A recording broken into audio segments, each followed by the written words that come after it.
В этом году Всероссийское и Коми-республиканское общество инвалидов отмечают 35-летие со дня своего образования. В преддверии Международного дня инвалидов в Центральной библиотеке прошло торжественное мероприятие. Главными гостями праздника стали члены общества.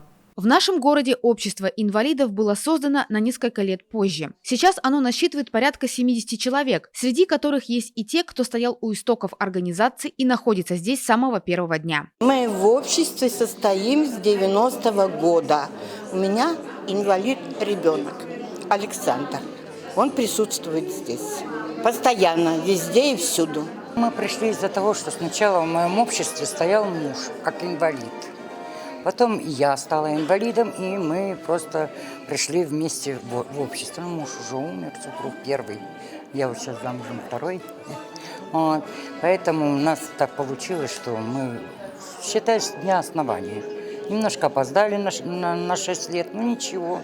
Вот. Очень довольны. У нас есть очень старожилы, которые наши когда-то все время работали с нами. Вот самые большие ветераны с самого начала. Вот они пришли у нас, они вообще, вот что Татьяна Борисовна, что Нина Иосифовна, они считают с дня открытия. Вот. Поэтому мы всех их знаем, они постоянно с нами, и мы очень довольны, что они нас не забывают. Сами себя члены общества называют людьми с неограниченными возможностями. Многие из них занимают активную жизненную позицию, стремятся преодолеть выпавшие на их долю трудности и жить полноценной жизнью, учиться, заниматься спортом, художественным творчеством. Очень много дают. Она же дает таким слабым детям с ограниченными возможностями общение. Это же общение, а общение для таких ребят это же очень много значит. Мы ходим на тренировки, ходим в бассейн, ходим. У нас около 15 ребят.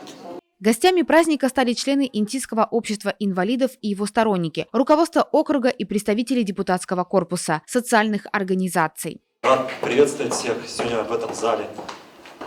Хочу поздравить с 35-летием общества инвалидов, пожелать вам здоровья, добра, благополучия. Вы у нас очень активные, участвуете во всех мероприятиях, поэтому хочу попросить оставаться такими же активными, быть самими собой. Спасибо большое вам. Уважаемые члены общества инвалидов, я от всей души передаю вам слова приветствия и слова благодарности от главы городского округа Инта, руководителя администрации Владимира Алексеевича Киселева.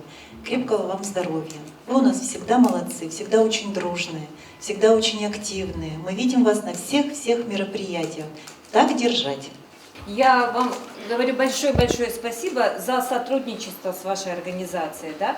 И надеюсь на дальнейшее плодотворное сотрудничество, как с организацией КМВИ, так же, как и с Советом ветеранов.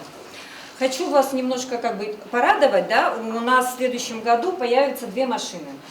У нас будет «Газель» для перевозки инвалидов, да, лежачих и колясочников, а также появится социальное такси для перевозки инвалидов. Интинцы с ограниченными возможностями здоровья держат прочную связь с Коми-республиканским обществом инвалидов. У них налажен плотный контакт и взаимодействие. С ними постоянная связь. У нас там же Колпащикова Маргарита Михайловна. И если что-то нужно, мы позвонили, спросили, уточнили. И такая связь. И потом с другими инвалидами общаемся. Мы же в Сыктывкар ездим и на соревнования, и общаемся со всеми. В этот торжественный вечер для приглашенных выступали различные артисты и творческие люди. Гости сидели за праздничным столом, который удалось накрыть благодаря нескольким благотворителям. У нас хороший этот раз были спонсоры, очень хорошие, поэтому вот такой стол шикарный накрытый. Вот. И я думаю, сегодняшним днем будут все довольны. Старожилы и активисты общества в этот праздничный день были отмечены благодарственными письмами администрации округа и памятными подарками.